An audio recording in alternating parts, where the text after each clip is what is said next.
안녕하십니까. 개혁신당 전당대회에 최고위원으로 출마하는 이혜숙입니다. 출마 선언을 이 자리에서 하려고 합니다.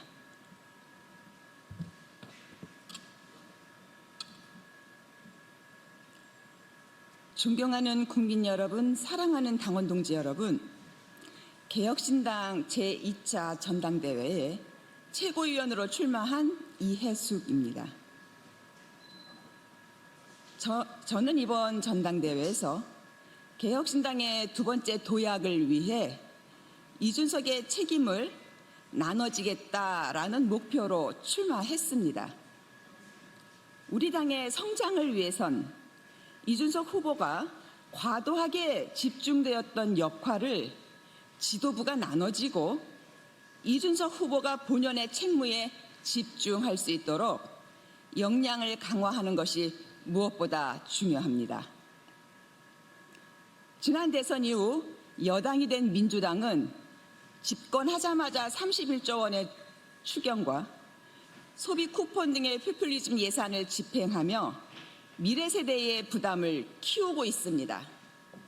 또한 국민의힘은 계엄에 사과하지 않고 탄핵에 반대함으로써 이재명 정부가 아무리 실정을 한다 해도 대안 세력으로 국민께 인정받지 못할 것입니다. 개혁신당과 이준석 후보는 그 역량을 인정받아 지난 대선에서 득표율 8.34로 선전했지만 이것으로는 충분치 않습니다. 내년 지방선거에서 당세를 확장하기 위해 적어도 15% 이상의 지지율을 확보해야만 합니다. 하지만 지금 우리 당에게는 험난한 목표입니다. 그러나 반드시 해내야 하는 목표이기도 합니다. 저는 국민의힘에서 보수개혁을 외치며 기득권에 저항하다 개혁신당이 창당하면서 인재 영입으로 입당하였고 22대 총선에서 출마하였습니다. 비록 2.72% 득표를 하여 당선에 이르지는 못했지만 저의 도전은 개혁신당이 기틀을 마련하는 데 밑거름이 되었다고 자부합니다. 지난 대선에서는 서울 관악갑 당협위원장으로서 열심히 뛰었고 그 결과 관악갑 신림동에서 20.98%라고 하는 전국 최다 득표율을 얻었습니다. 또한 저의 지역구 관악갑은 서울의 최다 득표율 22.58%를 기록했습니다. 이는 운이나 유행으로 얻어낸 결과가 아닙니다. 지역에서 발로 뛰며 당원을 만났고 자비로 설치해야 하는 현수막을 끊임없이 지속적으로 개첩하였습니다. 온라인에서는 디스코드와 노션 등의 플랫폼을 이용하여 젊은 당원들과 적극적으로 소통하였고 그들의 목소리가 당에 전달될 수 있도록 최선을 다했습니다. 이처럼 결과를 만들어낼 줄 아는 저 이혜숙이 이제 그 경험을 나누고자 나섰습니다. 이에 저 이혜숙은 5가지 공약으로 최고위원에 출마합니다. 첫 번째, 지도부 3기 두 번째 도약에서 이준석 후보 당 체제 정비에 앞장서겠습니다. 이번 지도부 3기는 개혁신당의 두 번째 도약입니다. 이준석 후보는 당의 체제를 정비하고 AI 강소 정당을 만들겠다고 하였습니다. 당 체제 정비는 혁신이 필요 불가결할 것입니다. 제가 최고위원이 당선된다면 혁신을 수행하는 최선봉장이 되겠습니다. 그리고 성공적인 두 번째 도약을 위해 이준석 후보가 짊어진 정치적 책임을 나눠지겠습니다. 두 번째, 당원들의 의견을 적극적으로 반영하는 당원 중심의 정당을 만들겠습니다. 온라인 플랫폼을 활용해 지도부와 당원의 소통을 늘리고 활발한 토론회 장을 마련하겠습니다. 단순히 당원들의 의견을 전달하는 데 그치는 것이 아니라 지도부와 당원들이 직접 온라인으로 소통할 기회를 넓히고 당원들이 제시하는 의견이 하나씩 개혁신당의 정책으로 쌓이도록 적극 개방하겠습니다. 세 번째 공약입니다. 무엇보다 최전선에서 당세 확장을 위해 최선을 다하고 계시는 당협위원장님들의 여론을 경청하겠습니다. 누구보다 당협위원장님들의 애로사항을 저는 잘 압니다. 그래서 당의 정책의 발전에 적극적으로 반영하겠습니다. 이를 위해 조직국을 강화하고 당협 지원 체제를 구축하며 당협위원장님들과 당원들의 갈급해하는 실질적인 문제 해소를 위해 행동하겠습니다. 네 번째 공약입니다. 이준석 후보가 과중하게 짊어진 그 스피커 파워를 나누고 당의 메시지가 체계적으로 구성될 수 있도록 공보 라인을 강화하겠습니다. 그래서 이재명 정부의 실정과 국민의힘의 무능력을 지적하는 매서운 메시지가 언론에 많이 보도될 수 있도록 지원하겠습니다. 이와 동시에 개혁신당이 수권정당이 될 수 있음을 알리고 정책 메시지 역시 내놓을 수 있도록 추진하겠습니다. 이를 통해 대변인단의 역량을 강화하고 네거티브 대응은 물론 각종 방송에서 개혁신당의 긍정적인 정책과 역량을 알릴 수 있는 시스템을 마련하겠습니다. 다섯 번째 마지막 공약입니다. 저는 이번에 최고위원으로 나온 후보 중에 가장 연장자입니다. 개혁신당이 수권정당으로 가기 위해서는 2030의 지지세를 확장하여 젠더 갈등도 넘고 더 많은 세대와 세력과 대화해야 합니다. 제가 최고위원으로 당선이 되면 이준석 후보와 나이, 성별이 다르다는 특성을 장점으로 살려 청년, 젠더, 세대 간의 차이를 극복할 브릿지위원회를 설치하겠습니다. 그리고 이를 통해 화합과 소통이 멈추지 않는 균형 잡힌 개혁신당을 만들겠습니다. 개혁신당의 약점들을 소거하여 경쟁력 있는 정당을 만들겠다는 약속입니다. 지난 1년간 누구보다 개혁신당 발전과 이준석 후보를 위해 열심히 발로 뛰었습니다. 어떻게 국민의 마음을 사고 어떻게 표를 받을 수 있는지 잘 아는 후보 이해숙입니다. 저 이해숙을 지지해 주십시오. 저의 오랜 경험을 바탕으로 개혁신당의 부족을 채우고 보편정당이 될 수 있도록 기여하겠습니다. 이준석은 분명 빛나는 인물입니다. 하지만 그의 어깨 위에 당의 모든 것을 올려놓을 수는 없습니다. 그의 책임을 나눠지고 성과를 함께 이룰 수 있는 지도부 그리고 당이 되어야 할 것입니다. 우리 앞에 가시밭길 이준석 후보 혼자서 걷게 할 수는 없습니다. 저도 발벗고 그 옆에서 걷겠습니다. 존경하는 국민 여러분, 사랑하는 당원 동지 여러분, 그와 같이 걸을 수 있는 사람을 선택해 주십시오. 그리고 당원 여러분이 함께 걸어 주십시오. 저 이해숙이 두 번째 도약을 위해 최선을 다하겠습니다. 이준석 책임을 나눠질 사람 이해숙이었습니다. 감사합니다.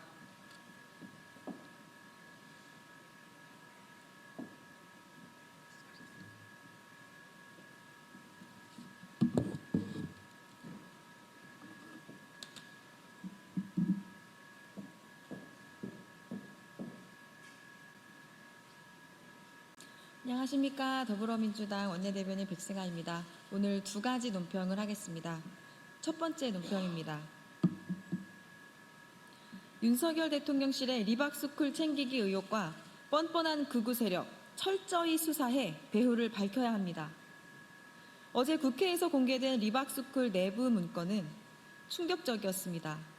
극우 인사를 조직적으로 양성하고 이들을 사회 각계각층에 침투시키려는 계획이 수년간 치밀하게 추진되어 왔다는 사실이 드러났습니다.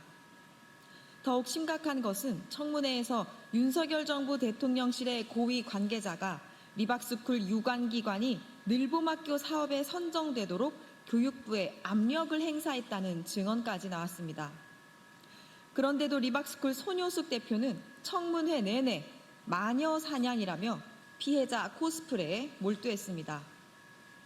모른다, 심신미약 상태다라는 궤변을 반복했고 백골단이 뭐가 문제냐는 망언으로 국민과 국회를 모욕했습니다. 만약 국가 권력이 특정 극우 단체의 예산과 이권을 몰아주고 이들을 통해 공교육 정책과 여론에 영향을 미치려 했다면 이는 민주주의의 근간을 위협하는 심각한 문제입니다. 수사당국은 분명히 밝혀야 합니다. 윤석열 정부는 왜 리박스쿨을 챙겼습니까? 누가 지시했습니까? 무엇을 노렸습니까? 더불어민주당은 극우 정치 세력이 국가 권력을 등에 업고 공적 영역에 영향을 미치려 한 시도를 결코 좌시하지 않을 것입니다. 수사당국은 철저한 수사를 통해 진상을 낱낱이 규명하고 관련자에 대한 책임을 엄중히 물어야 합니다. 국민 앞에 진실이 밝혀져야 합니다. 두 번째 논평하겠습니다. 더불어민주당은 해양수산부의 차질 없는 부산 이전과 해양수도 건설을 돕겠습니다. 해수부가 연말에 정부 세종청사를 떠나 부산역 인근으로 일괄 이전한다는 계획을 공식화했습니다. 또한 이전으로 인한 혼란을 최소화하기 위해 직원들의 안정적인 정착을 위한 구체적인 지원 대책도 준비하겠다고 밝혔습니다. 더불어민주당은 해수부 이전이 국가 균형 발전에 대한 정부의 강력한 의지이자 대한민국 해양정책의 대전환이며 글로벌 해양 강국으로 도약하는 서막이라 평가하며 적극 환영합니다. 통일신라시대 장보고가 정해진을 거점으로 동아시아 해양무역을 주도하며 바다를 통해 번영을 이끌었던 것처럼 이제 대한민국은 부산을 중심으로 새로운 해양시대를 열어야 할 때입니다. 부산이 세계적 해양수도로서 북극 항로시대를 선도하고 새로운 성장 동력을 창출해 대한민국 성장의 발판을 마련할 수 있도록 모든 역량을 지원하겠습니다. 더불어민주당은 이재명 정부와 함께 해수부의 차질 없는 부산 이전과 해양수도 건설을 흔들림 없이 추진할 것을 국민들께 약속드립니다. 국민의힘 역시 국가와 부산의 미래를 위해 발목 잡기식 정쟁을 멈추고 초당적 협력으로 동참해 주시길 바랍니다. 이상입니다. 감사합니다.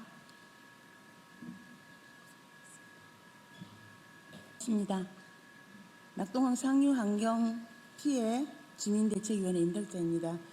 저희가 이번 기자회견은 영풍 석고재련소로 인한 낙동강 상류 지역의 심각한 토양오염 및 수질오염에 대해서 국민권익위원회가 인정한 의견 표명 발표가 있고요.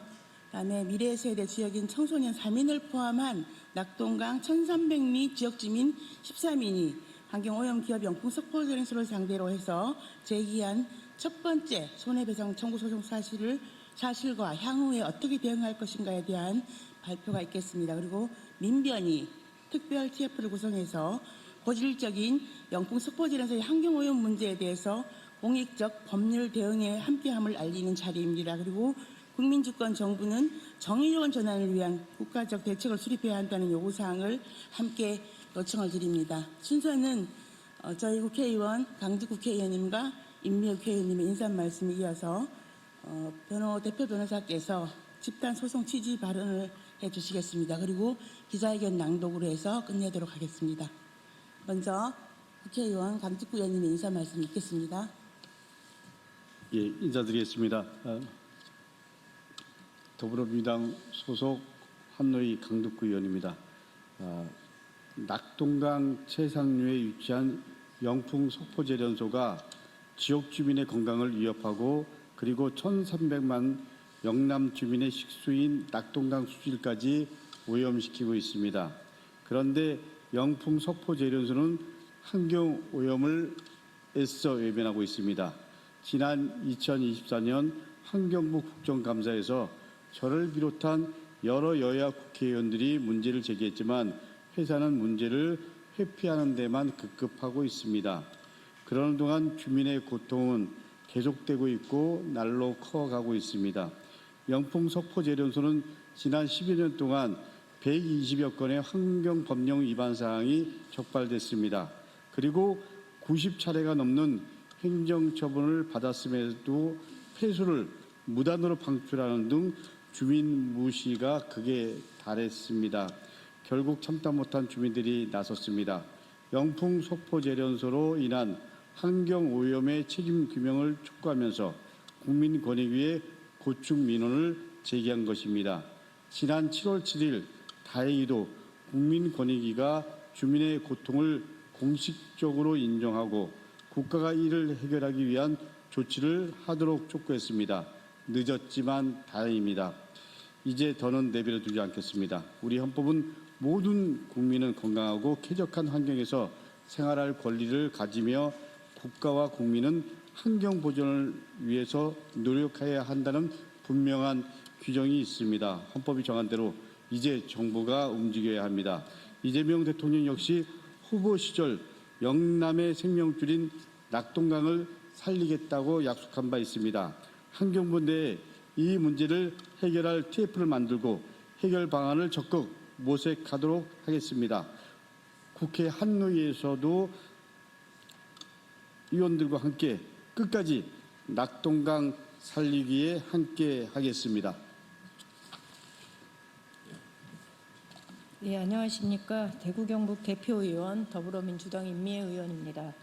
2013년 영풍제련소 봉화군 대책위원회가 꾸려지고 2014년도에 서포리 아래쪽에 거주하는 봉화 주민들이 문제를 제기한 지 이제 10년이 지났습니다. 이번 더불어민주당 대통령 대선 공약에 영남의 생명줄 낙동강을 살리겠다라는 내용이 담겨 있는데요. 이 공약은 낙동강 상류 중금속 문제를 해결해서 수질 개선을 통한 맑은 물을 공급하겠다라는 정책 의지가 사실상 포함된 것입니다. 정부 차원에서 낙동강 살리기 공약의 이행 방안을 논의하고 있는 것으로 알고 있습니다. 당연히 낙동강 상류 중금속 문제가 핵심 정책으로 논의될 것이라고 생각합니다. 때마침 국가인권위에서 반가운 소식이 들렸습니다. 안동 봉화 주민들은 권익위에 고충 민원을 신청했고 권익위는 7월 7일 해당 고충 민원 결과를 의결하면서 환경부 장관에게 정화 책임자인 석포제련소가 객관적이고 실효성 있는 정화 대책이 도출될 수 있도록 하라고 요구했습니다. 또한 봉화군수에게는 석포제련소가 토양 정화 명령의 이행 여부를 철저히 확인하고 미이행 시 관련 법령에 따라 조치하라고 요구했습니다. 오늘 이 자리는 마을의 청소년 3인을 포함한 낙동강 1300리 지역주민 13명이 민병과 함께 영풍 석포제련소를 상대로 민사소송을 제기를 알리는 기자회견입니다.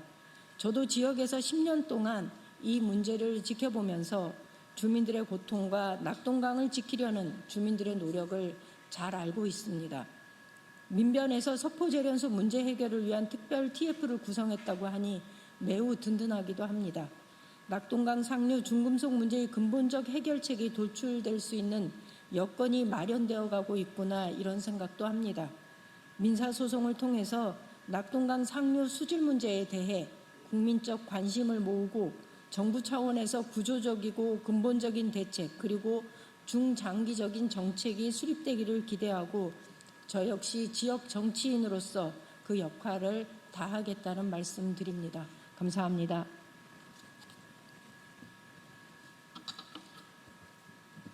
민주사회를 위한 변호사 모임 낙동강 석포재련소 소송 대리인단을 대신하여 말씀드립니다.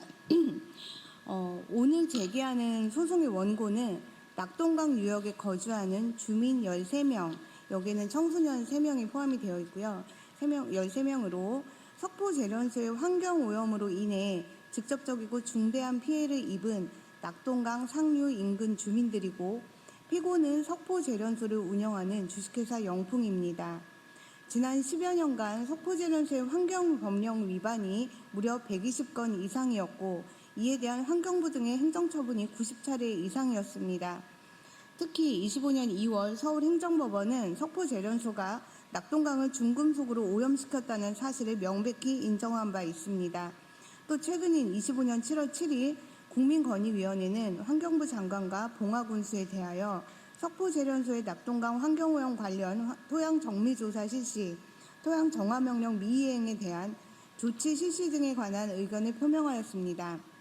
석포재련소는 다양한 경로로 카드뮴 등 중금속을 낙동강에 유출했으며, 이는 낙동강 퇴적물에 누적되어 오염물질의 저장소 및 공급원으로 작용하고 있습니다. 그런데 석포재련소의 환경오염 행위라는 위법 행위는 너무나 고의적이고 악의적입니다.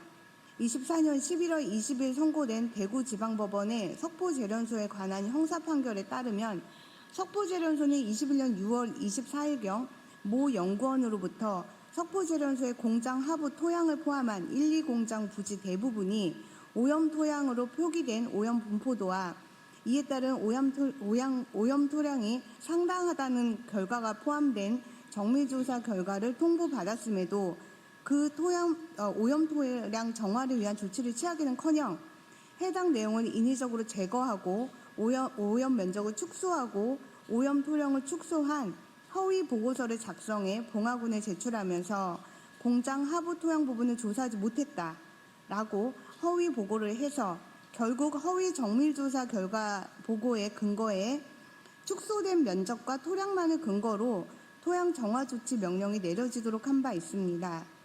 국회에서의 증언이나 실사 프로그램의 인터뷰 등만 보아도 석포재련소에서 근무한 직원들은 석포재련소가 그 설립 시부터 정화 조치를 제대로 하지 않아 공장 밑바닥에 엄청난 오염물질이 쌓여 있다고 말해왔는데, 이것이 석포재련소가 자체적으로 확인하고서도 아무 조치도 취하지 않았을 뿐 아니라 그 조사 결과 자체를 은폐해왔다는 것이 드러난 것입니다. 이에 원고들은 석포재련소의 환경오염 행위로 인해 환경권과 생명권이 침해되어 정신적 피해를 입었으므로 각 1,300만 원씩의 손해배상을 청구하는 집단 민사소송을 오늘 제기합니다. 이 소송은 단순한 금전 청구가 아닙니다. 1,300만 원의 손해배상금은 낙동강 1,300리를 상징하는 금액으로 낙동강 전체를 살리겠다는 의지를 담고 있습니다. 그리고 그 의지를 실현하고자 낙동강 상류 인근 주민들인 원고들은 금전 청구뿐 아니라 석포재련소에게 정화조치 이행 등의 조치를 취할 것도 요구합니다.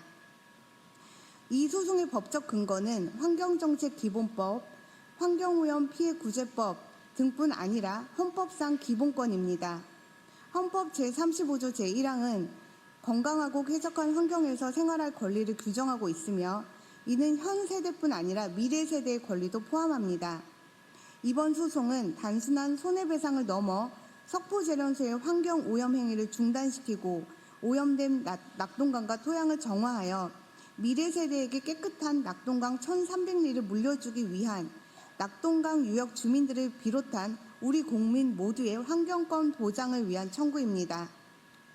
우리는 이 소송을 통해 석포재련소의 환경오염 행위를 멈추고 정부가 낙동강 오염 실태에 대한 철저한 조사와 석포재련소에 대한 적극적인 제재를 시행할 것을 촉구합니다. 낙동강은 1,300만 명의 식수원이자 우리의 소중한 자연유산입니다. 현재 세대와 미래 세대 모두가 깨끗한 낙동강의 혜택을 누릴 수 있도록 석포재련소는 낙동강 오염에 대한 책임을 져야 합니다.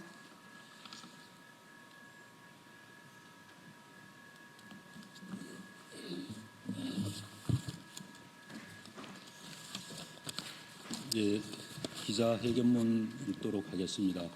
저는 사단법인 안동환경운동연합 이사장직을 맡고 있는 김수동입니다. 기자회견문. 낙동강 중금속 오염의 주범 영풍석포제련소는 법의 심판을 받아야 합니다. 지난 50년간 대한민국 낙동강 1300리를 병들게 해온 영풍석포제련소의 위법 행위와 환경 파괴는 이제 더 이상 묵과할 수 없는 심각한 사회 문제가 되었습니다. 오늘 이 자리는 오염의 진실을 바로잡고 피해 주민들의 건강권과 환경권을 회복하며 정의로운 전환을 요구하기 위해 마련되었습니다. 2025년 3월 낙동강 1300리 지역의 주민들은 영풍석포제련소로 인한 토양 및 수질 오염의 책임 규명을 촉구하며 국민권익위에 고충 민원을 제기했습니다. 그리고 지난 7월 7일 권익위는 해당 민원에 대해 다음과 같이 공식 의결을 하였습니다. 첫째, 환경부 장관은 경북 봉화군 석포면에 위치한 특정 토양 오염 관리 대상 시설인 석포제련소가 정화 책임자로서 토양 정화의 범위 및 예상 소요 금액 등을 전문기관을 등을 통해 정밀 조사하여 객관적이고 실효성 있는 정화 대책이 도출되도록 할 것. 둘째, 경상북도 봉화군수는 석포제련소에 대한 토양 정화 명령의 이행 여부 및 미이행 원인을 철저히 확인하고 미이행 시 관계 법령에 따라 조치할 것을 의결 표명한다. 이는 환경오염 기업 영풍석포제련소에 대하여 공신력 있는 기관을 통한 토양 정화 및 복원의 범위, 비용 산정과 미이행 및 허가 조건 미반영에 대한 적극적인 조치를 요구한 것으로 우리는 국민권익위원회의 이 같은 판단과 의결을 진심으로 환영합니다. 이 결정은 영풍석포제련소가 환경오염의 책임 주체임을 법적 제도적으로 명확히 인정한 전환점이며 국가기관이 주민의 고통을 공식적으로 인정하고 구체적 조치를 촉구한 매우 의미 있는 진전입니다.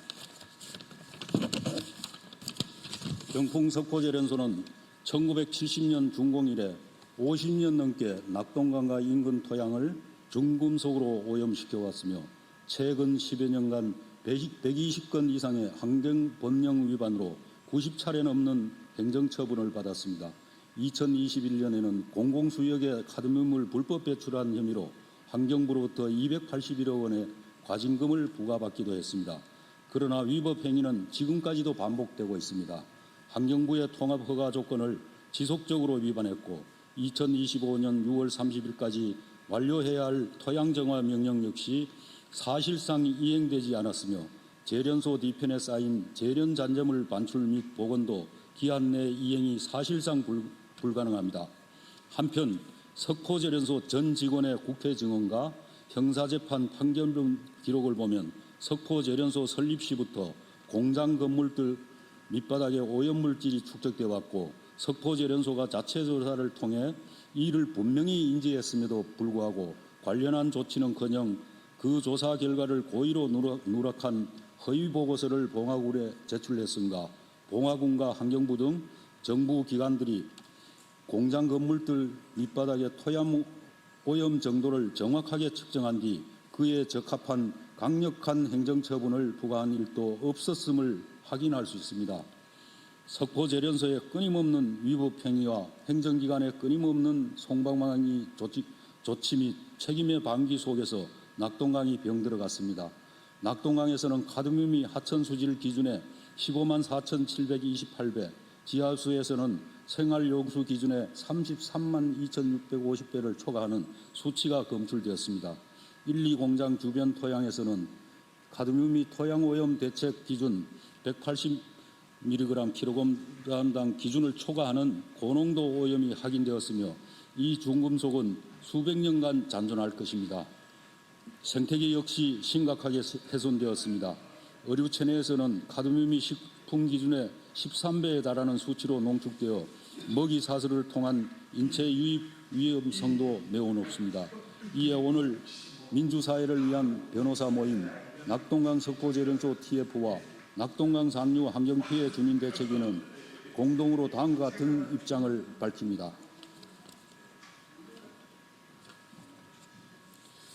예, 저는 석포용품재련소 환경피해 봉화군 대책위원회에서 나왔습니다. 이상식입니다. 오늘 기자회견은 단순한 지역 주민의 호소를 넘어서 민주사회를 위한 변호사 모임이 직접 참여하고 석포재련소 문제 해결을 위한 특별 TF를 구성하여 공익소송을 추진하는 첫 공식 발표의 자리입니다. 민변은 이번 사안을 단순한 환경 갈등이 아닌 헌법이 보장하는 국민의 생명권, 건강권, 환경권을 침해한 중대한 사안으로 인식하고 있습니다. 그렇기에 우리는 오늘을 법률적 근거와 사회적 정의에 기반한 정식 대응의 출발점으로 선언하며 향후 낙동강 전역으로의 법률적 책임 확장과 정책, 제도 개선 활동까지 전방위적 대응을 이어나갈 것임을 밝힙니다. 또한 우리는 다음과 같이 요구합니다. 첫째, 영풍 석포재련소는 그간의 위법 행위와 환경 피해에 대한 법적, 사회적 책임을 져야 합니다. 오늘 우리는 미래 세대의 주역인 청소년 3인을 포함한 낙동강 1300리 위역 피해 주민 13인을 원고로 하여 환경 오염 기업 영풍을 상대로 1인당 1,300만 원의 손해배상 청구 소송을 제기합니다. 이번 소송은 단순한 배상을 넘어서 석포재련소의 법적 책임을 명확히 하고 지속적인 환경 오염 행위에 대한 사법적 단죄를 요구하는 상징적 조치입니다.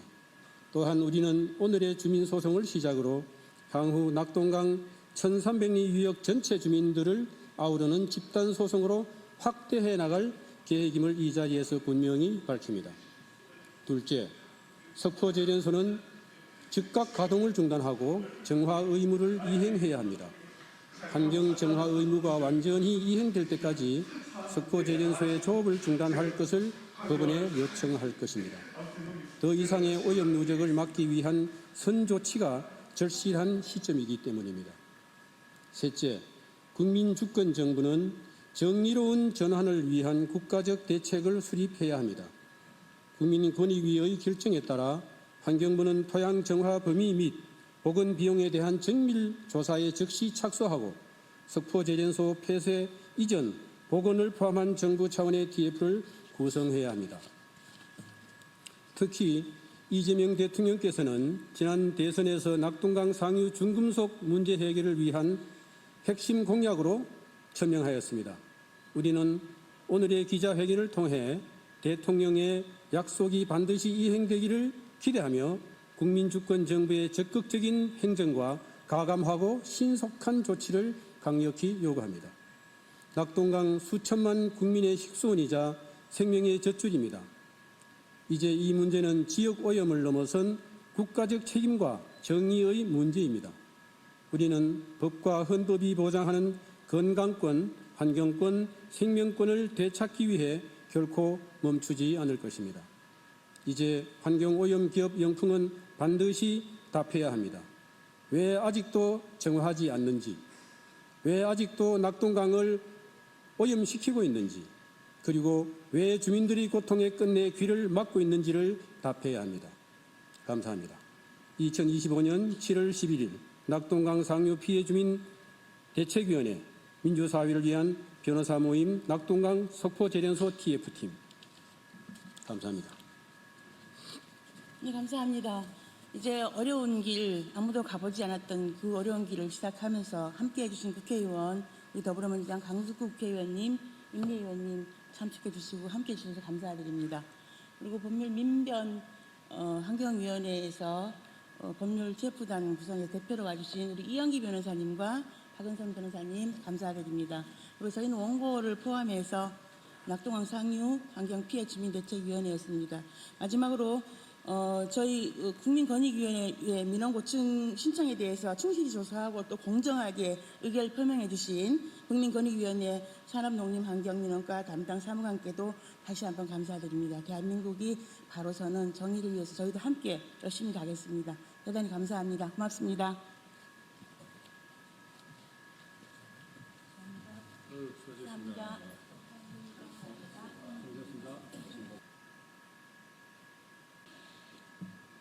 네. 기자회견 시작하겠습니다. 진보당 롤링주빌리 한국금융복지상담협회에 캠코가 보유한 10년 이상 연체 채권 소각 촉구 기자회견 진행하겠습니다. 이재명 정부에서 배드뱅크를 설립해 16조 원 규모의 장기 연체 채권을 매입 후 심사를 거쳐 일회성 소각을 발표했습니다. 새로운 정부의 배드뱅크 사업이 본격화되기 전 캠코가 보유한 그동안의 배드뱅크 채권은 소각되어야 합니다. 그동안 채무자들은 정부기관인 캠코에 의해 재기의 가능성은 꿈도 꾸지 못하고 제대로 된 인생 설계를 하기 힘든 상황이었습니다. 이런 고통에 놓인 채무자들의 상담이 진보당 가계부채 119 상담센터와 롤링주빌리에 끊이지 않고 있어 캠코가 보유한 10년 이상 연체채권 소각 촉구 기자회견을 진행하게 되었습니다. 먼저 첫 번째 발언 모시겠습니다. 채무자의 삶을 짓밟은 배드뱅크, 보유채권 소각을 요구하는 첫 번째 발언이고요. 강명수 한국금융복지상담협회 회장님 모시겠습니다.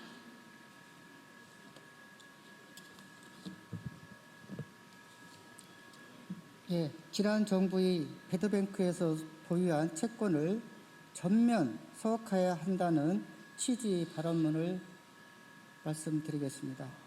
존경하는 국민 여러분, 그리고 언론인 여러분, 우리는 오늘 이 자리에서 한국자산관리공사가 지난 20여년간 채무자의 삶을 어떻게 짓밟아 왔는지 현장의 참혹한 사례를 바탕으로 지난 정부의 배드뱅크 채권에 대한 전면 소각을 강력히 촉구하고자 합니다. 정부는 IMF 외환위기 이후 배드뱅크를 만들어 채무자의 재기를 돕겠다고 약속했습니다. 하지만 캠코가 운영해온 배드뱅크는 회생이 아니라 추심이었습니다. 채무자들의 삶은 지난 20년간 배드뱅크 채권에 붙잡혀 무너졌습니다. 이제 우리는 국민 앞에 묻고 싶습니다. 이 채권들을 정말 계속 쥐고 가야 하겠습니까? 구체적인 사례를 말씀드리겠습니다. 첫 번째 사례입니다. IMF로 무너진 60대 일용직 근로노동자, 노숙 생활 끝에 겨우 고시원에 정착했지만 캠코는 부동산이 있다는 이유로 강제 경매로 협박을 했습니다. 다시 길거리로 내쫓기지 않을까, 다시 노숙자가 되지 않을까, 그런 매일 불안에 떨었습니다. 두 번째 사례입니다. 추락사고로 장애를 얻고 하루 종일 건설 현장에서 선택받은 때만 일할 수 있는 60자 노동자에게 캠코는 선산을 압류하며 빚을 갚으라고 요구했습니다. 결국 선산을 강제 매각해 가져간 후에도 캠코는 남은 이자를 끝까지 추심하겠다고 채무자를 압박했습니다. 세 번째 사례입니다. 남편을 잃고 70대가 된 여성은 고시원에서 어렵게 살고 있었습니다. 신복이 채무조정을 신청한 캠코는 쓸모없는 맹지와 압류된 선산을 이유로 끝까지 부동의했습니다. 다른 금융사들은 동의했지만 캠코만은 끝까지 채무자의 재기를 가로막았습니다. 앞선 사례에서 말씀드렸듯이 이것이 정말 채무자 회생을 돕는다는 배드뱅크의 현실입니까? 캠코는 국민의 삶을, 국민의 재기를, 채무자의 희망을 어떻게 이토록 잔인하게 짓밟을 수 있습니까? 새출발기금 재단의 소상공인 채권까지 추심하겠다는 계획을 세운 캠코는 국민을 속이고 채무자를 다시 절망으로 내보는 본래의 모습을 여전히 반복하고 있습니다. 따라서 우리는 오늘 다음과 같이 강력히 요구합니다. 첫째, 지난 정부의 배드뱅크 채권을 지금 당장 전면 소각하라. 30년 동안 국민의 삶을 짓밟아 온 이 채권들을 더는 유지할 명분이 없습니다. 둘째, 새 정부에서 추진하는 배드뱅크는 매입 추심이 아니라 매입 소각을 기본적으로 설계하라. 장기 유예, 과감한 채무 감면, 소멸시효 연장 금지 등 회생 중심의 배드뱅크가 되어야 합니다. 셋째, 새로운 배드뱅크는 반드시 추심 기관이 아닌 채무 조정 기관이 맡아야 합니다. 캔코는 이 사업에서 빠져야 합니다. 신용회복위원회가 중심이 되어서 추진되어야 합니다. 넷째, 캔코는 국민의 절망을 수익으로 삼는 추심 기관이 아닙니다. 국민의 삶을 짓밟는 배드뱅크 채권, 지금 당장 전면 소각해야 합니다. 다섯째, 새로운 배드뱅크는 회수 중심이 아닌 회생을 중심으로 경제적으로 재기할 수 있도록 도와야 합니다. 저희 한국금융복지상담협회는 새 정부의 배드뱅크 사업을 진심으로 응원합니다. 배드뱅크가 결코 캔코의 미래 먹거리가 되어서는 안 됩니다. 국민을 위한 진짜 배드뱅크, 채무자를 위한 진짜 배드뱅크가 만들어질 때까지 우리는 끝까지 목소리를 높일 것입니다. 감사합니다. 네, 이어서 두 번째 발언입니다. 캠코 전 정부 배드뱅크 부실채권 전면 소각하라는 요구를 김미선 롤링주빌리 본부장님께서 하시겠습니다.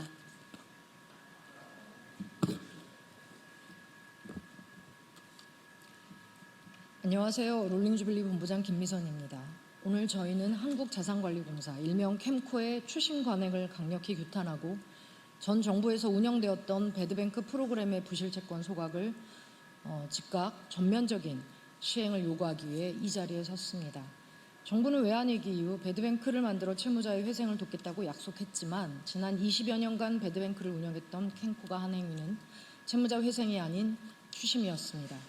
캔코는 전 정부 배드뱅크 부실채권, 한마음금융, 희망모아, 행복기금 등을 민간 추심사인 신용정보사에 위탁하여 최근 5년간 지급한 수수료만 1,176억 원이며 경기가 극도로 나빠 서민의 고통이 극에 달한 2024년 한 해에만 신용정보사에 279억 원의 수수료를 지급했습니다.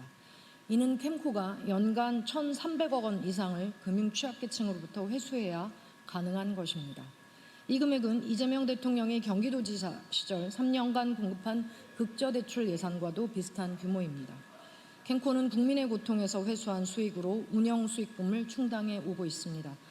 더욱 우려스러운 점은 캔코가 영구적인 부실채권 매입과 추심을 위해 법 개정까지 추진하려 한다는 점입니다. 캔코는 공사의 설립 목적인 공익에 복무해야 함에도 불구하고 민간 추심사와 다를 바 없는 구조를 구축하고 고착하고 있습니다. 새출발 기금에 대해서도 캠코는 국회에 추심 계획이 없다고 답변했지만 실제로는 추심 절차를 내부 규정에 명시하는 사실이 드러났습니다. 국회를 기만하고 국민을 속인 것입니다. 캠코는 회생을 돕는 기관이 아닙니다. 채무자 재기를 가로막는 추심 기관일 뿐입니다. 심지어 신용회복위원회의 채무조정 요청에도 다른 금융사보다 훨씬 높은 비율로 부동의하며 채무자 회생을 끝까지 짓누르고 있습니다. 현장에서는 캠코의 강압적 추심으로 지금도 다시 길거리로 내몰리는 채무자들이 속출하고 있습니다. 전 정부에서 추진한 배드뱅크의 부실채권을 즉시 전면 소각해야 합니다. 이제는 결단해야 합니다. 국민주권정부의 배드뱅크는 반드시 매입 후 추심이 아니라 매입 후 소각을 기본으로 설계해야 하며 새 정부 배드뱅크 프로그램은 채무자를 추심하는 기관이 아니라 채무를 조정할 수 있는 기관이 운영해야만 합니다. 캠코는 국민의 고열에서 공사의 영업이익을 창출하는 행위를 당장 멈춰주십시오. 이번 정부 배드뱅크는 반드시 채무자 회생을 최우선으로 이행해야 합니다. 저희는 새 정부의 새로운 배드뱅크를 진심으로 환영하고 응원합니다. 그러나 채무자의 회생을 위해서는 그 중심에 캠코가 있어서는 안 됩니다. 개혁과제를 추진하는 새 정부의 배드뱅크 관련 국정과제에 캠코는 개혁의 주체가 아닌 개혁의 대상이 되어야 합니다. 감사합니다. 네, 마지막 발언입니다. 가혹한 채권 추심 기관이 된 캠코, 전 정부의 배드뱅크 채권 소각을 촉구하는 발언입니다. 김성은 진보당 민생특별위원회 간사님 모시겠습니다.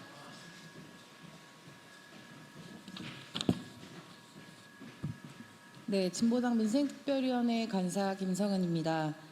진보당이 운영하고 있는 가계부채 119 상담센터에는 요즘 쉴 틈 없이 상담 전화가 걸려오고 있습니다. 그중에 배드뱅크에 대한 문의하는 전화도 많이 오고 있습니다. 가계부채 문제는 여전히 심각한 민생입니다. 정부의 추경에 의해 장기연체 채권 소각 프로그램을 0.4조 원이 책정되었습니다. 7년 이상 5천만 원 미만 이하의 장기연체 채권에 매입해서 소각 또는 채무조정을 하겠다고 밝혔습니다. 채무조정기구 설립을 위한 SPC 출자를 9월에 완료하고 대상 채권을 10월부터 매입 개시하겠다고 합니다. 자산관리공사 캠코가 출자하여 SPC를 설립할 계획이라고 밝혔습니다. 이재명 정부의 배드뱅크 사업의 운영은 결국 캠코가 자산관리공사가 맡게 되었습니다. 배드뱅크 사업이 시작되기 전에 캠코는 보유하고 있는 전 정부의 배드뱅크 채권을 소각해야 합니다. 배드뱅크에서 소멸시효를 현재 캠코가 보유하고 있는 10년 이상 연체 채권의 규모가 8.8조 원입니다. 한마음, 희망모아, 행복기금까지 이름만 바뀐 배드뱅크에 쌓여있는 채권들입니다. 이런 캠코가 새로운 배드뱅크를 운영한다는 것에 대한 우려하는 것은 너무도 당연하지 않습니까? 배드뱅크에서 소멸시효를 연장해가며 채권을 회수하고자 하고 있습니다. 그런데 아직까지 채권을 회수하지 못했다는 것은 회수를 할 수 없다는 말이지 않겠습니까? 캠코가 매입한 10년 이상 경과된 장기연체 채권은 사실상 회수 가능성이 없음에도 소멸시효를 반복적으로 연장하고 있습니다. 채무자의 회생을 위해 설립된 배드뱅크가 빚의 굴레를 계속 더 씌우고 이미 빚의 고통에 짓눌려 있는 채무자들을 빚의 구렁텅이에서 나올 수 없게 계속 밀어넣고 있습니다. 캠코는 반복적 시효 연장 관행을 개선해서 채무자 상환 능력을 고려한 선별적 시효 관리 방안을 마련할 계획이라고 말했습니다. 이것은 마른 수건에서 물을 짜내듯 채무자들을 지어 짜내는 채권 추심을 계속하겠다는 뜻입니다. 더 이상은 안 됩니다. 정부는 민생 안정을 위해 장기연체 채권 소각 프로그램을 시행한다고 밝혔습니다. 캠코의 이런 식의 운영은 정부가 말한 민생 안정을 가져올 수 없습니다. 캠코는 새로운 배드뱅크를 운영하기에 앞서 보유하고 있는 채권을 소각해야 합니다. 가혹한 채권 추심을 하는 주체가 정부의 기관이 되어서는 안 됩니다. 진보당은 앞으로도 가계부채 문제 해결을 위해 가계부채 119 상담센터의 운영과 가계부채 문제 해결을 위한 정책 입안 활동에 최선을 다할 것입니다. 감사합니다. 네, 이것으로 진보당 롤링 주빌리 그리고 한국금융복지상담협회의 기자회견을 마치겠습니다. 많은 보도 부탁드립니다. 고맙습니다.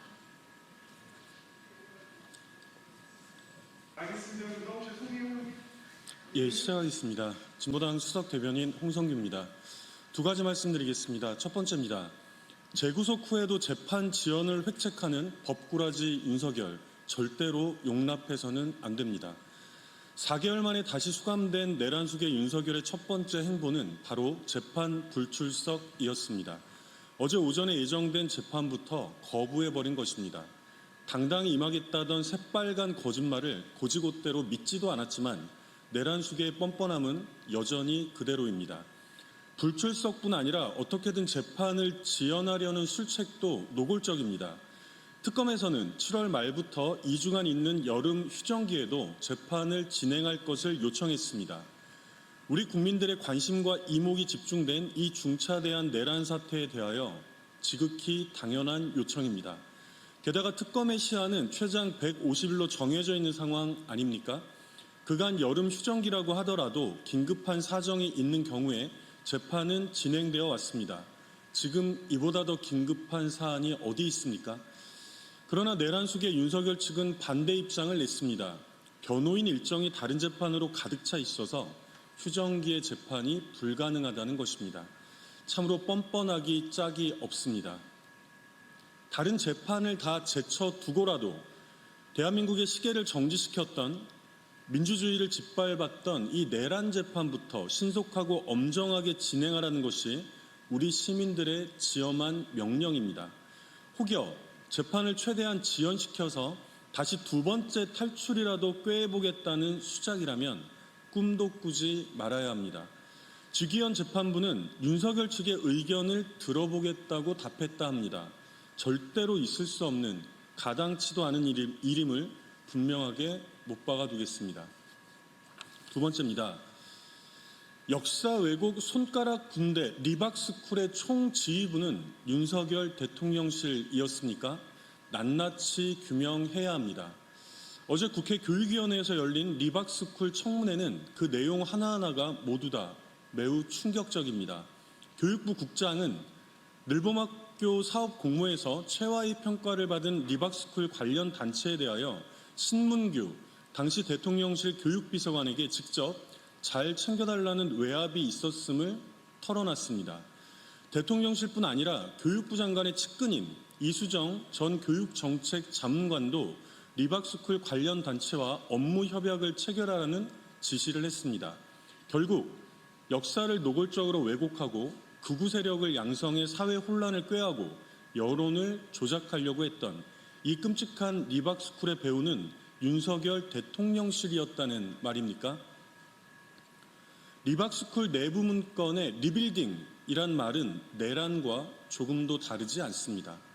전향 또는 제거해야 한다는 표현 또한 윤석열의 계엄 선포문과 어찌 이다지도 똑같다는 말입니까? 심지어 문건에는 정부가 간첩을 폭로할 때 동시에 전두환 알리기 운동 전개 필요라는 대목도 있었습니다.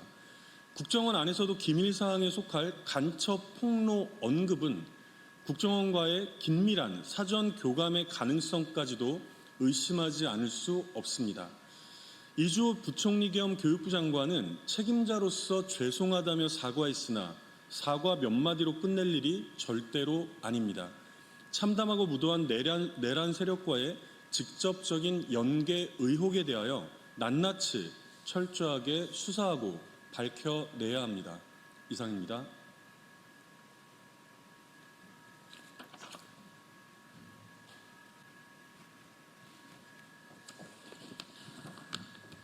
조금 늦어서 죄송합니다.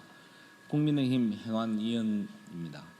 민주당은 인사청문회 방해책 등을 즉각 중단하라는 요지로 말씀드리겠습니다. 이재명 정부가 출범한 지 한 달하고도 일주일이 지났습니다.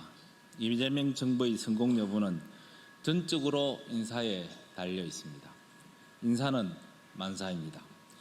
인사청문회는 야당의 시간이기도 하지만 후보자를 통해 새 정부의 비전과 국정 철학을 보여준다는 점에서 대통령과 여당의 시간이기도 합니다. 후보자에 대한 요구 자료와 정인 참고인은 청문회의 처음이자 끝입니다. 대통령이 국민 앞에 내놓은 후보자가 도덕성과 능력, 자질을 갖췄는지, 결격 사유는 없는지 종합적으로 판단하는 플랫폼이 바로 인사청문회입니다. 그리고 그 인사청문회를 충실하게 만들어주는 도구가 바로 요구 자료와 정인 참고인입니다. 어제 행정안전위원회에서 요구 자료 제출의 건을 통과시켰습니다만 사실 김민석 총리와 다른 장관 후보자들의 사례를 볼 때 성실한 자료 제출은 기대하기 어려운 상황입니다. 그렇다면 정인 참고인을 통해서라도 후보자의 능력과 자질을 충분히 검증해야 합니다. 그럼에도 불구하고 민주당은 정인 참고인마저 무산시키고 있습니다. 정인 참고인을 한 명도 선정하지 않으려고 합니다. 교섭단체 간 인사청문회 정인을 제압하는 과정에서 당초 국민의힘에서 이재명 정부의 지방행정체제 개편 방안 의견 정치를 위해 참고인으로 김경수 지방시대위원장을 신청했을 때만 해도 민주당은 아무런 정인 참고인도 신청하지 않았습니다. 이후 후보자 아들의 채용, 병력, 임대차 문제를 확인하기 위해 국민의힘에서 추가로 정인과 참고인을 요청했습니다. 그러자 민주당에서 기다렸다는 듯이 대통령 간제 이전 관련 이상민 전 행정안전부 장관과 김호진 전 대통령실 관리비서관, 유병호 전 감사원 사무총장 등 무더기 정의 신청을 해왔습니다. 도대체 윤호중 후보자와 대통령 간제 이전이 어떤 관계인지 묻지 않을 수 없습니다. 윤호중 후보자가 대통령 간제 이전에 연관되어 있습니까? 윤호중 후보자가 리버넬링 공사에 관여했습니까? 누가 봐도 윤호중 후보자의 관련 의혹을 막기 위해 의도적으로 정인 선정을 문산시키려는 것 아닙니까? 전형적인 물타기 수법입니다. 도대체 7월 18일 행정안전위원회에서 열리는 인사청문회의 대상이 누구입니까? 그리고 무엇을 위한 인사청문회입니까? 김민석 청리 의혹을 막기 위해 주진우 인사청문위원을 공격했던 것과 뭐가 다릅니까? 당초 어제 인사청문회 청문계획서 채택과 함께 의결을 하다가 민주당의 목리로 무산된 정인, 참고인, 출석 요구의 건은 정인에게 송달 시한이 이틀 앞으로 다가온 오늘까지도 공회전을 거듭하고 있습니다. 수차례 접촉에도 불구하고 민주당은 요지부동입니다. 참고인 한 명 없는 청문회를 강행하려 하고 있습니다. 이재명 대통령이 내놓은 후보자가 흠결이 있으면 지명을 철회하는 게 수순입니다. 흠결을 감추기 위해 정인 선정을 무산시킴으로써 청문회를 무력화하는 것은 치졸하고 비열한 방법입니다. 자료 제출 거부와 정인 선정 방해로 점철된 인사청문회라면 민주당이 희망하는 한 명의 낙마도 없는 내각 구성은 따놓은 당상입니다. 이제라도 이재명 대통령과 민주당은 인사청문회 방해 측등을 즉시 중단하고 국민 앞에 사과하십시오. 그리고 윤호중 후보자가 떳떳하지 못하다면 지명을 철회하고 떳떳하다면 정인 선정에 성실히 임할 것을 강력히 촉구합니다. 국민의힘 행정안전위원 일동. 감사합니다.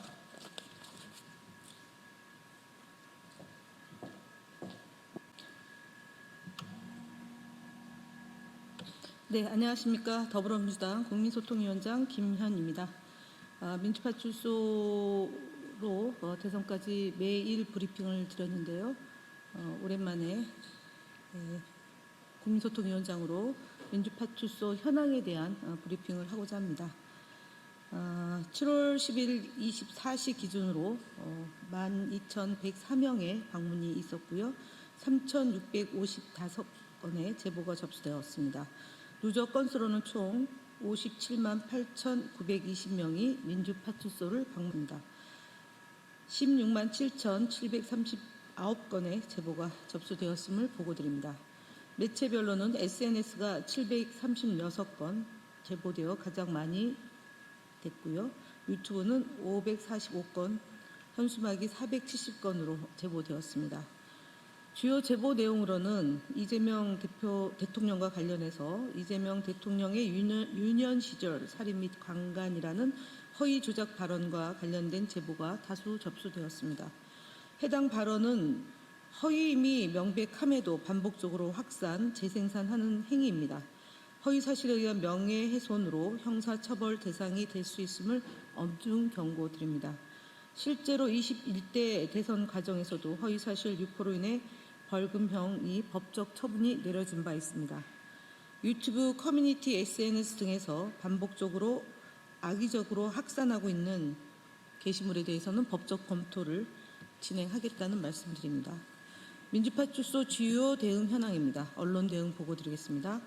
7월 9일자 조선일보 사설과 7월 8일자 더 퍼블릭 보도 등은 방송 3법과 관련해 대통령실과 더불어민주당 간에 이견이 있는 것처럼 보도하고 마치 민주당이 방송 장악을 목적으로 해당 법안을 통과시킨 것처럼 왜곡 허위 보도를 하였습니다. 이에 대해 언론중재위에 제소하였음을 말씀드립니다. 방송 대응 관련입니다. 한 주간 지상파, 종합편성 채널, 보도 전문 채널, 라디오 등 뉴스 및 시사대담 프로그램 모니터링 결과 방송 심의 규정상 공정성 및 균형성 위반 사례가 19건이 있었으며 사실 왜곡, 조롱 및 객관성 위반 사례가 2건 확인되었습니다. 방송통신심의위원회에 심의 신청하였음을 보고드립니다. 주요 위반 내용은 내란특별법, 방송 3법, 특검 관련 토론 과정에서 이재명 대통령과 민주당을 대상으로 사법, 언론, 방송 장악, 입법 폭주, 셀프 사면, 장기 집권 프레임 등 허위사실에 해당되며 국민을 호도하는 발언이 포함되어 있음을 밝힙니다. 유튜브 대응 보고입니다. 한 주간 접수된 유튜브 관련 제보 545건에 대해 모니터링한 결과 이재명 대통령 관련 허위 사실을 그대로 인용한 유튜브 영상 13건을 확인하여 구글 측에 신고하였습니다. 해당 영상에 대해서는 법적 고발도 함께 검토 중입니다. 이재명 대통령의 사법시험 합격이 대리시험이었다는 허위 주장을 담은 영상 한 건도 구글에 신고 접수하였음을 말씀드립니다. 불법 현수막 대응 관련입니다. 한 주간 접수된 현수막 관련 제보는 총 470건입니다. 이 중 5개 광고물법 위반 소지가 있는 40건에 대해 안전신문고를 통해 신고 조치를 했습니다. 같은 기간 안전신문고를 통해 철거된 불법 현수막은 총 10건입니다. 최근 내일로 미래당은 중국 공산당 한국선거 개입, 6.3 한국 대선 부정선거 확실 등의 문구가 포함된 현수막을 전국에 무분별하게 개첩하고 있습니다. 이는 대한민국의 선거 사법 체계를 정면으로 부정하고 지난 대선 결과를 불복하는 일이며 명백한 허위 사실에 해당됩니다. 이에 따라 민주파출소는 반복적이고 악의적인 불법 현수막에 대해 법적 검토를 거쳐 강력하게 대응해 나갈 예정입니다. 국민 여러분들의 지속적인 관심과 제보를 부탁드립니다. 이상 마치겠습니다. 감사합니다.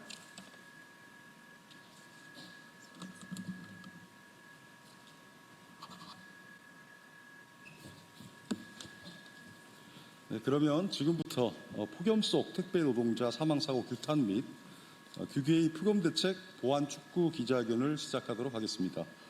오늘 기자회견은 지난 4일과 그리고 7일 그리고 8일 연이에 발생한 택배 노동자의 사망사고와 관련하여 열악한 사업장 여건을 방치하고 있는 해당 사업자와 정부 당국을 규탄하고 폭염으로 인한 온열 질환에 아무런 대책 없이 노출되어 있는 택배 노동자 보호를 위한 즉각적인 보완 조치를 촉구하기 위해 개최하였습니다. 먼저 오늘 기자회견에 참석하신 참석자분들을 소개해드리도록 하겠습니다. 먼저 한국노동조합 총연맹 강석윤 상임부위원장님 참석하겠습니다. 다음으로 한국노총 전국연대노조 택배산업본부 김사성 위원장 동지 오셨습니다. 더불어민주당 환노위 간사를 맡고 계신 김주영 의원님 오셨습니다. 더불어민주당 박해철 의원님 오셨습니다. 더불어민주당 박홍배 의원님 오셨습니다. 더불어민주당 백승아 의원님 오셨습니다.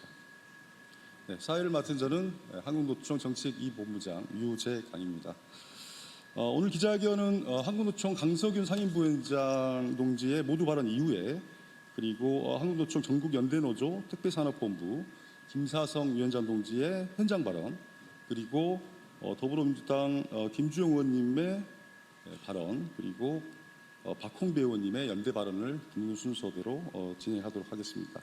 그리고 기자회견 낭독은 더불어민주당 박해철 의원님과 백승아 의원님 그리고 하충효 대외협력본부장께서 수고해 주시겠습니다. 그러면 강석윤 상임부회장을 모시겠습니다.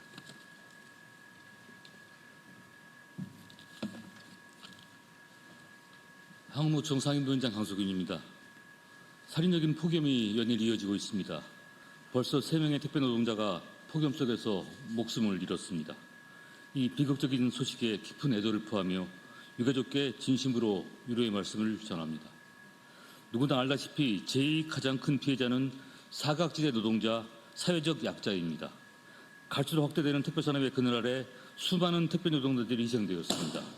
그러나 택배사업장의 환경은 크게 달라지지 않았습니다. 폭염 시작 이래로 우리 조합원들이 37도를 상회하는 온도계 사진을 보내옵니다. 푹푹 찌는 사업장에서 최소한의 안전을 보장하기 위한 냉방, 통풍장치, 휴게시설 등은 찾아보기 어렵습니다. 택배 노동자들의 초보적인 요구에 택배사는 알아서 하라로 일관하고 있습니다. 폭염에 의한 생명의 위협이 일상이 된 것은 어찌 보면 당연한 결과일지도 모릅니다. 오늘 정보기획위원회가 33도 이상 폭염 작업 시 2시간 이내 20분 이상 휴게 시간을 의무화하기로 결정했습니다. 문제는 휴게시간 의무화가 택배 노동자와 같은 특수 고용 노동자에게 적용되지 않는다는 것입니다. 10만 명에 이르는 택배 노동자는 수은주가 40도를 찍어도 쉴 수 없다는 의미입니다. 숨쉬기도 어려운 열기 속에 5시간이고 10시간이고 계속 일해야 한다는 뜻입니다. 택배 노동자들의 죽음의 행렬을 멈추어야 합니다. 정부의 취급한 대책 마련을 강력히 촉구합니다. 작업장 내 냉방 및 통풍장치, 휴게시설이 빠르게 설치되어야 합니다. 21년 택배기사 과로사 방지 사회적 합의에 따라 택배 사업자의 분류인력 투입을 시급히 강제해야 합니다. 충분한 인력 충원을 통해 장시간 노동에 허덕이는 택배 노동자에게 선택적 배송 참여를 보장해야 합니다. 그 누구도 생명의 위협 앞에 방치되면 안 됩니다. 다시 한번 정부의 시급한 대책 마련을 강력히 촉구하며 한국노총 역시 사각지대 노동자의 안전을 위해 모든 노력을 다할 것입니다. 감사합니다.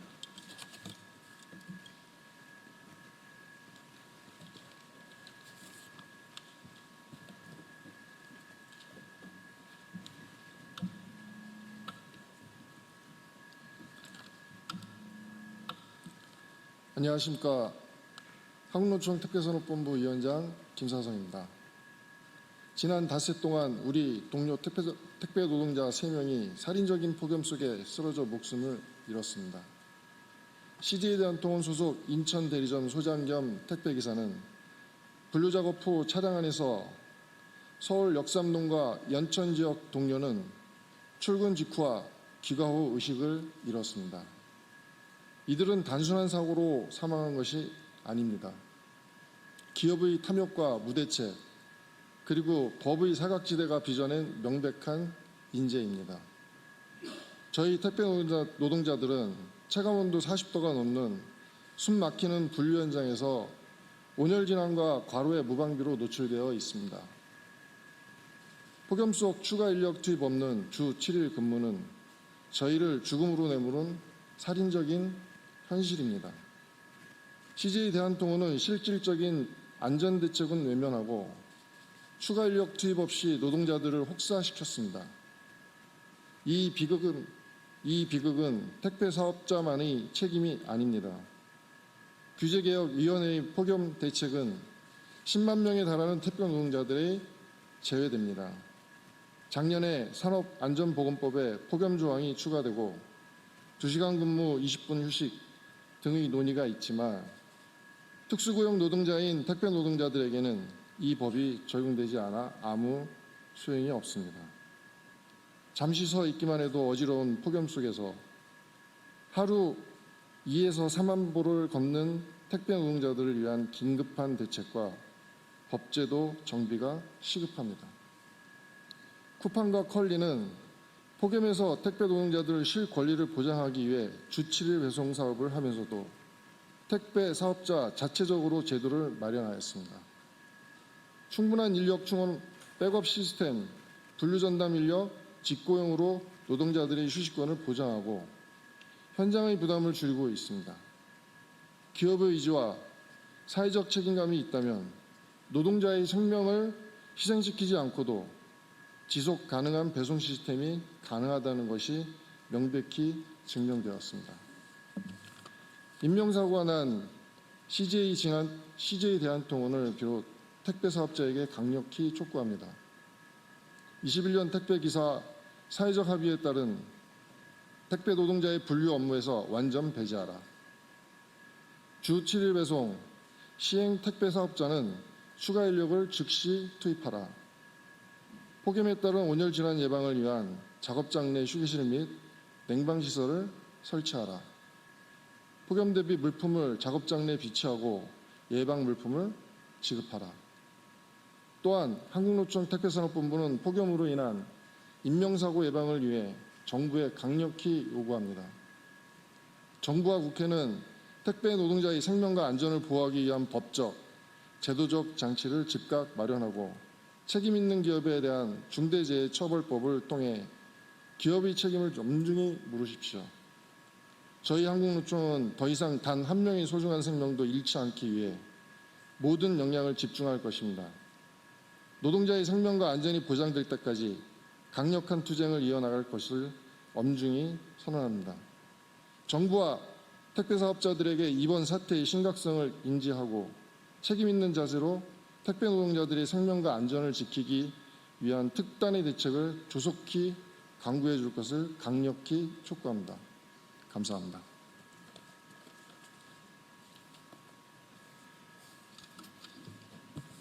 김포시 가벌 지역구로 활동하고 있는 환경노동위원회 간사 김주영입니다. 연일 이어지는 폭염 속에서 또다시 안타까운 노동자의 희생 소식을 전해 들어야 하는 현실이 참담합니다. 지난 7월 초 무려 3분의 CJ 대한통운 소속 택배 노동자가 30도가 넘는 폭염 속에서 일하다 목숨을 잃었습니다. 예견된 비극이자 무책임한 기업과 제도의 방치가 만든 참사입니다. 5개에서 장시간 일하는 택배 노동자들은 매년 반복되는 폭염에 그대로 노출되어 있습니다. 냉방 장비조차 제대로 갖춰지지 않고 충분한 식수와 휴게 시설도 부족한 상황에서 택배 노동자들은 스스로 온열 질환을 예방하라는 말만 강요받고 있습니다. 다행히 오늘 규제개혁위원회가 산업안전보건 기준에 관한 규칙 개정안을 통과시켰습니다. 이번 개정안에는 체감온도 33도 이상 시 2시간 이내 최소 20분의 휴식을 보장하도록 하는 내용이 담겨 있습니다. 폭염 속에서 일하는 노동자들의 생명을 지키기 위한 최소한의 조치로 진작 시행됐어야 할 방안입니다. 늦게나마 통과되어 현장 노동자들이 조금이라도 안전한 일터에서 일할 수 있기를 희망합니다. 하지만 제도가 만들어졌다고 해서 모든 문제가 해결되는 것은 아닙니다. 분류자업에서 배제하겠다는 사회적 합의조차 제대로 이행되지 않아 노동자들의 고통은 더욱 가중되고 있습니다. 일부 기업은 충분한 인력과 백업 시스템을 통해 주 7일 배송을 하면서도 노동자의 쉴 권리를 보장하고 있습니다. 기업의 의지와 책임만 있으면 충분히 가능한 일입니다. CJ 대한통운과 같은 대형 택배 사업자는 더 이상 책임을 회피해서는 안 됩니다. 사회적 합의는 종이장이 아니라 노동자의 생명을 지키는 최소한의 약속입니다. 정부와 규제개혁위원회는 폭염 대응 대책에 그치지 않고 곧장 실태를 꼼꼼히 살펴 실효성 있는 보완 조치를 포함해야 합니다. 기후위기 시대에 폭염은 더 이상 자연재해가 아니라 산업재해로 다뤄야 할 필수 과제입니다. 일터에서 안전하게 땀 흘릴 권리, 무사히 집으로 돌아갈 권리를 지키는 것은 국가와 기업의 최소한의 책무입니다. 택배 노동자를 포함한 특고 노동자들도 법의 보호를 받을 권리가 있습니다. 저 역시 국회에서 노동자의 생명과 안전을 지키기 위한 제도 개선과 입법 마련에 최선을 다하겠습니다. 감사합니다.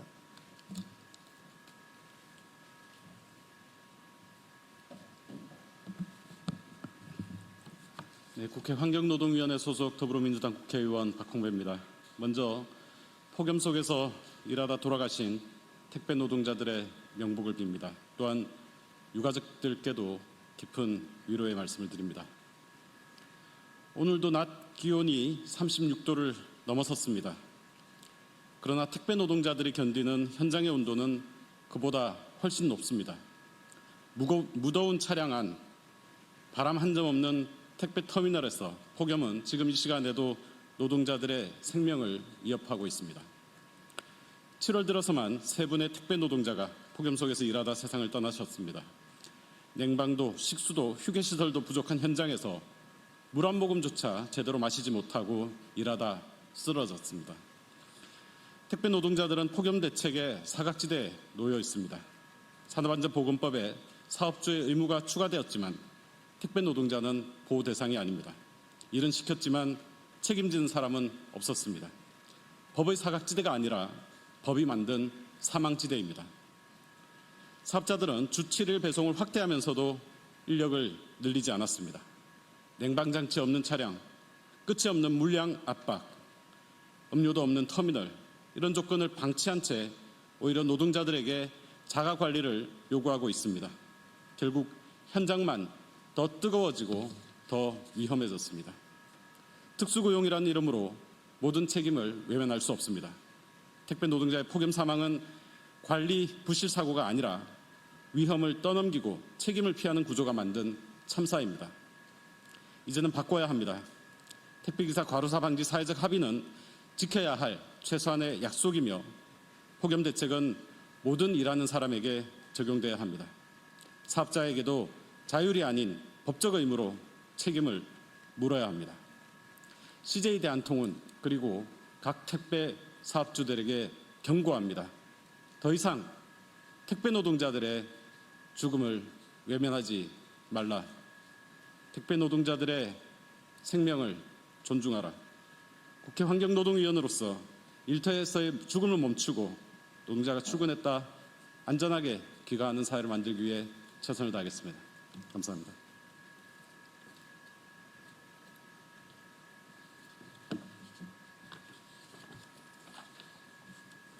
예, 국회 환경노동위원회 박희철입니다. 지금부터 기자회견문을 낭독하겠습니다. 폭염 속 택배 노동자 사망사고 규탄 및 규제개혁위원회 폭염대책 보완 촉구 기자회견. 택배 노동자 죽음의 행렬을 멈춰라.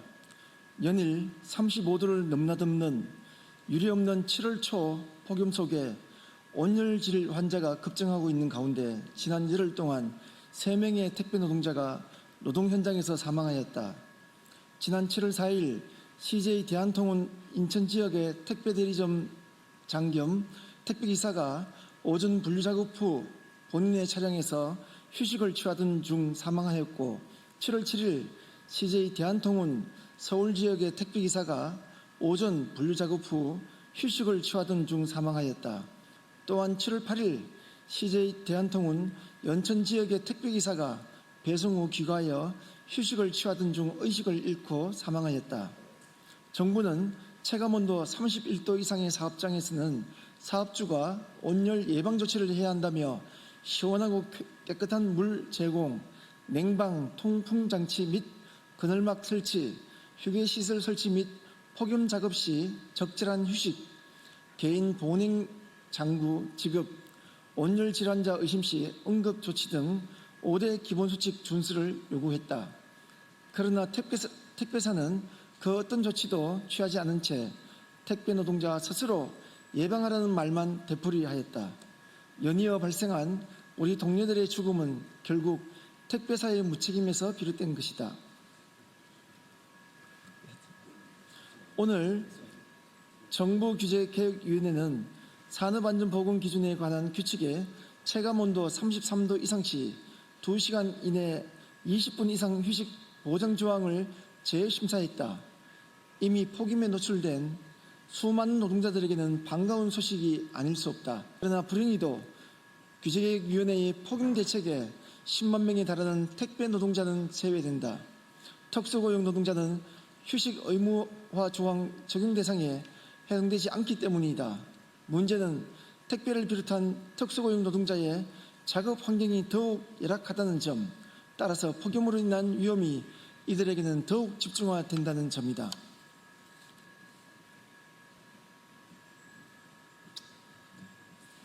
우리 택배 노동자는 정부의 시급한 추가 대책을 촉구한다.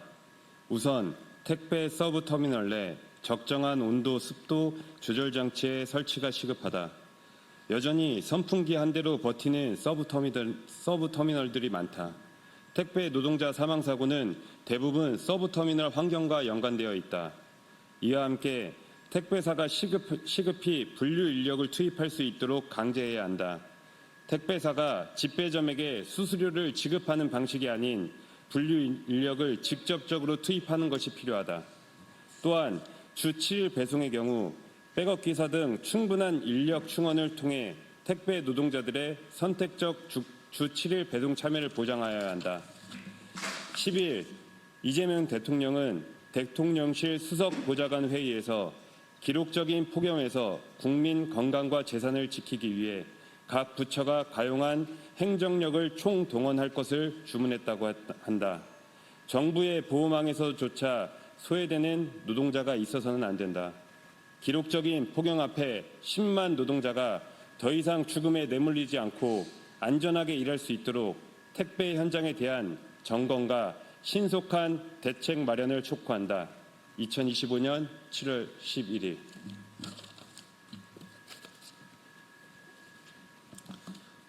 네, 모두 수고 많으셨습니다. 이상으로 폭염 속 택배 노동자 사망사고 규탄 및 규계의 폭염대책 보완 촉구 기자회견을 모두 마치도록 하겠습니다. 더 이상 대한민국에서 일하다 죽는 노동자가 발생하지 않도록 온열 질환 예방을 위한 사업지 보건 조치마저도 사각지대에 있는 특고 노동자들의 보호 조치와 택배 노동자들의 분류 작업의 완전 배제, 추가 인력 투입 없는 주 7일 배송 즉각 중단, 택배기사 과로사 방지, 사회적 합의 성실 이행 등의 요구가 조속히 이행될 수 있도록 더욱 많은 관심과 응원을 당부드립니다. 감사합니다.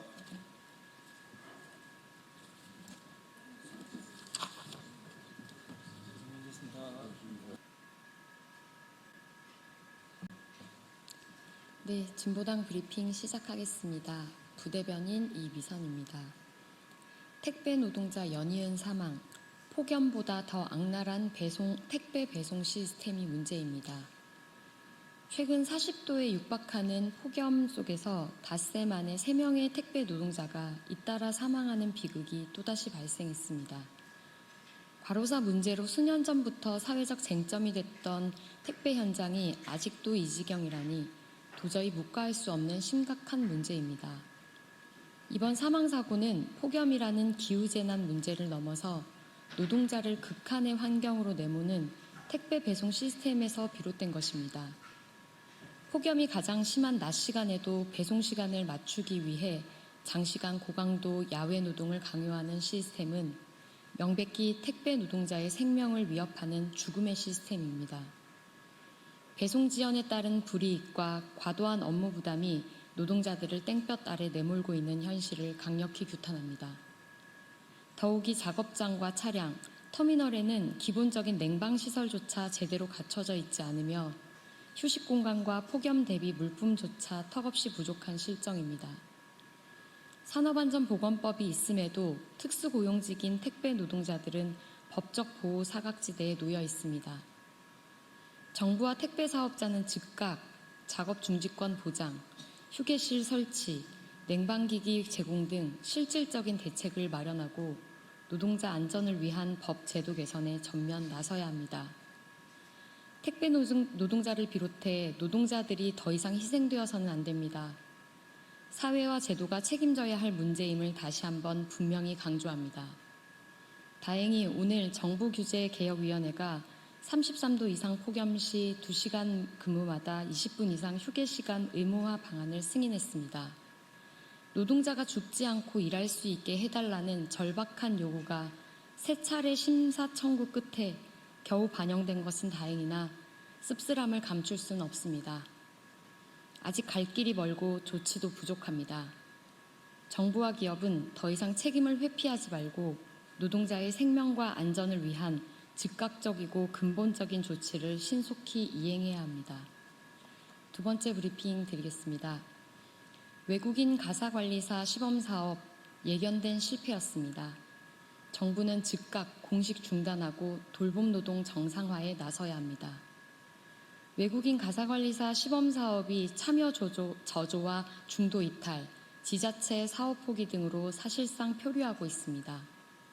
윤석열 정부가 저출생 고령사회 대응과 돌봄 인력 부족 해소를 명분으로 추진했으나 최저임금법 미적용, 불안정한 노동조건, 불명확한 업무 체계 등 제도 설계의 미흡함 속에 무리하게 추진되어 참담한 결과를 낳았습니다. 서울시를 제외한 대부분의 지자체가 사업을 포기했고 서울시에서도 신청자 대부분이 교육 도중에 이탈하는 등 돌봄 노동자의 권리와 현실을 전혀 반영하지 못하고 있음을 보여주고 있습니다. 정부가 가사 서비스 시장을 저임금, 비정규 노동으로 내몰며 외국인 노동자 활용에만 의존한 것은 명백한 정책 실패입니다. 충분히 예견된 결과입니다. 진보당은 정부의 시범사업의 즉각적인 공식 중단과 함께 돌봄 노동의 사회적 가치 인정, 노동 조건 개선을 촉구합니다. 아울러 외국인 노동자의 권리 보호와 차별 방지를 위한 법 제도 마련도 시급히 이루어져야 합니다. 돌봄 분야에 대한 실태 조사와 전면적인 노동환경 개선 대책 없이는 외국인 돌봄 인력 도입이 성공할 수 없습니다. 정부는 관련 부처, 노동계, 시민사회와 협력하여 공정하고 지속 가능한 돌봄 정책을 마련해야 할 것입니다. 이상 브리핑 마치겠습니다. 고맙습니다.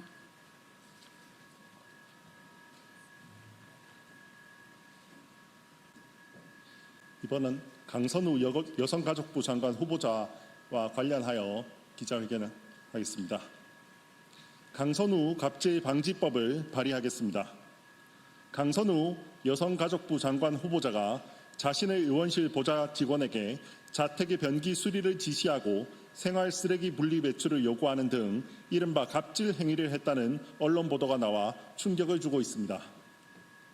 또한 강 후보자가 재직 중 수시로 보좌 직원을 교체함으로써 보좌 직원들의 직업적 안전과 생계를 위협했다는 지적도 잇따르고 있습니다. 강 후보자 의원실에서 근무했던 보좌 직원이 직접 제보에 나설 만큼 구체적인 정황이 확인되었지만 강 후보자는 거짓 해명을 늘어놓으면서 인사청문회에서 소명하겠다는 말만 되풀이하고 있습니다. 김병기 더불어민주당 원내대표는 보좌진이 이상하다고 볼 수 있지 않느냐며 갑질 피해자에 대한 2차 가해에 앞장서고 있습니다. 더불어민주당의 부끄러운 진면목을 확인할 수 있는 장면입니다. 보좌 직원은 국회의원이 마음대로 부려도 되는 노예가 아닙니다. 전문성과 책임감을 바탕으로 국회의원의 의정활동 전반을 실질적으로 뒷받침하는 직업인이자 소중한 동료입니다. 하지만 이번 사례에서 드러나듯 강 후보자는 자신에게 부여된 인사권을 오남용하여 부당한 지시를 남발하는 등 갑질을 일삼아 왔습니다. 더불어민주당은 침묵하고 변명하지만 국민의힘은 실천하고 행동하겠습니다. 이재명 대통령께서는 후보 시절 일하는 모든 사람의 보편적 권리를 보장하겠다고 약속하셨습니다.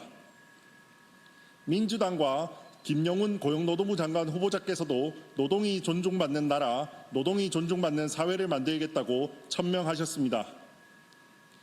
국회의원의 부당한 갑질을 제도적으로 방지하고 보좌 직원의 기본적 인권과 노동 환경을 보호하기 위한 입법을 추진하고자 합니다. 강선우 갑질 방지법을 발의하겠습니다. 첫째, 사적 심부름, 사생활 침해, 야간 주말 호출 등 직무 외 지시를 명확히 부당 지시로 규정하겠습니다. 둘째, 폭언, 모욕, 무시, 부당한 업무 배제 등의 행위를 직장 내 괴롭힘으로 명문화하겠습니다. 셋째, 국회 내에 보좌진이 안심하고 목소리를 낼 수 있도록 익명 고충 신고 시스템을 설치를 의무화하겠습니다. 넷째, 국회의원 본인을 포함한 전 보좌진을 대상으로 연 1회 이상 인권, 감정노동, 직장 내 괴롭힘 예방 대면 교육을 의무화하겠습니다. 이러한 제도 마련은 단순한 보좌 직원 보호를 넘어 국회의 품격과 신뢰를 회복하는 데 반드시 필요한 조치입니다. 보좌 직원이 존중받고 온전히 역량을 발휘할 수 있는 국회가 되어야 합니다. 저희는 그 시작을 위해 최선을 다하겠습니다. 감사합니다.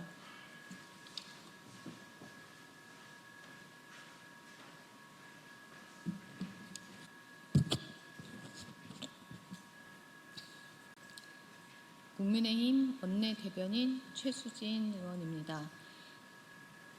야당 탄압 압수수색을 중단하십시오. 순직 해병 특검팀이 국민의힘 임종득 의원실에 강제로 압수수색을 하였습니다. 야당 탄압을 위한 명백한 정치적 쇼이자 망신주기 수사입니다. 최상병 순직 사건 당시 임종득 의원은 대통령실 국가안보실 2차장으로 재직 중이었습니다. 만약 조사가 필요하더라도 대통령실과 국가기록원에 대한 압수수색이 이루어져야 합니다. 그런데도 당시 사건과 아무런 관련이 없는 국회의원 사무실에 기습적으로 들어왔습니다. 임 의원은 이번 수사와 관련 특검이 필요한 수사에 적극 협조하고 동참하겠다고 밝힌 바 있습니다. 그런데도 불구하고 특검팀은 정치 보복성 압수수색을 자행한 것입니다. 국민의힘은 정치특검의 무리한 사법권 남용에 대해 강력하게 규탄합니다. 야당에 대한 무분별한 수사와 망신 주기식 언론 플레이는 즉각 중단되어야 합니다. 사실관계도 불분명한 상황에서 야당 의원에 대한 무차별적 압수수색은 정치 탄압이자 특검 제도의 취지를 정면으로 훼손하는 것입니다. 특검은 정치 중립성과 공정성을 생명으로 삼아야 합니다. 국민의힘은 앞으로 정치적 의도가 개입된 무리한 수사에 단호히 맞서며 정권의 사법적 남용 시도를 끝까지 감시할 것입니다. 특검은 더 이상 권력의 정치 도구가 되어서는 안 됩니다. 검찰 장악이 아닌 국민을 위한 검찰 개혁이 필요합니다. 검찰 개혁은 특정 정당의 정치적 유불리를 따지는 문제가 아니라 정의로운 사법 시스템을 구축하고 국민의 기본권을 보호하기 위한 시대적 과제입니다. 하지만 그동안 더불어민주당은 검찰권의 남용 방지와 민주적인 통제를 명분으로 일방적으로 검찰 개혁을 추진하고 있습니다. 이 과정에서 수사 기능의 과도한 축소, 권한 이관에 따른 혼란, 수사 중립성과 인권 침해 가능성 등 국민 피해가 우려되고 있습니다. 또한 검찰 개혁에 대한 충분한 국민적 합의와 국회 논의 없이 정치적 세법에만 치중하고 있다는 비판을 하고 있습니다. 검찰 개혁은 필요합니다. 국민의힘은 검찰 개혁에 적극 나서겠습니다. 국민이 원하는 개혁은 검찰의 기능 자체를 없애는 것이 아니라 공정하고 핵심 있는 검찰을 만드는 것입니다. 검찰의 정치화는 끊어내고 유능함은 살려내겠습니다. 이런 이유로 국민의힘은 제대로 된 검찰 개혁을 위해 국회 사법개혁특별위원회 설치를 제안합니다. 국회 특위 활동을 통해 여야가 국민의 권리를 실질적으로 보호하고 정의로운 법치주의를 실현하는 방향으로 논의를 해 나가야 합니다. 지금 필요한 것은 정쟁이 아닌 국민을 위한 개혁입니다. 국민의힘은 사법개혁 특위를 통해 진영을 떠나 공정하고 신뢰받는 검찰 시스템을 만들기 위한 논의에 노력하겠습니다.